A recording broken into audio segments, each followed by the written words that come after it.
A very good morning from the sports desk. Banyana Banyana bowed out early from this year's Cosafa Cup. The final will be contested by Malawi and Zambia tomorrow. The Copper Queens will be looking to defend their title against their neighbours. To chat more about this, we are joined by Cosafa Executive Director Sue Destombes via Zoom. A very good morning to you, Sue. So the tournament is coming to an end. Tomorrow is the big final. What are your thoughts on the 2023 edition of the tournament? It's been a very good tournament. We can really see the difference in the level of play with a lot of our countries, more particularly Mozambique, who made it to the semi-finals, and yesterday lost out.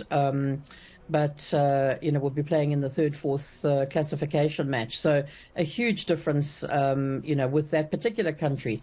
As with others, like Eswatini, Lesotho, yes, they may have gone out in the group round, but year on year we are seeing a marked improvement, with some of our traditionally smaller countries. The tournament is in its 11th edition, and you can correct me if I'm wrong. But what has made this tournament so successful over the years, Sue? I think the consistency with which it's been organized since 2017. It's been an annual competition, and year on year we've brought in visitors to the Cosafa region. We've had Cameroon, we've had Tanzania, Uganda, bringing a different style of play. Coaches, do use this tournament, as with South Africa, with Zambia, etc., to blood new players.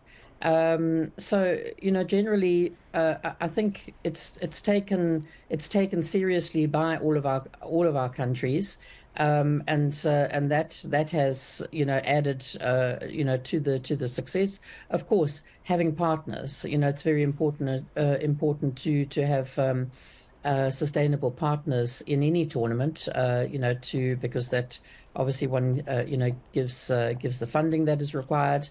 Those are just and having a really good team. I have to say, we are honoured and humbled as Cosafa to have the people on our team who put this together with passion, and with success year on year. Yeah, and one of the major talking points from this edition, Sue, was the use of VAR finally getting to test it. It has been a contentious, issue here at home and also overseas. How did that go? And is this something you can recommend be implemented in all football matches and all football competitions here at home? It has. It's taken us a while. Cosafa, we've actually been looking at it and trying to get it off the ground since 2018. We had, intended to have trained our referees and implemented the VAR at our Cosafa Cup in 2018, but it wasn't to be. And our mother body CAF were still considering, shall they use VAR, shall they not use VAR? But things have evolved, as things always evolve, and VAR is the way to go. It's in football. We saw it, of course, used in the recent FIFA Women's World Cup in Australia and New Zealand very successfully, and the technology that is employed through that. So we are hugely excited, to have been able to get it together during this Women's Championship. We spent the first 5 days prior to the start of the tournament with an intensive training program of our referees.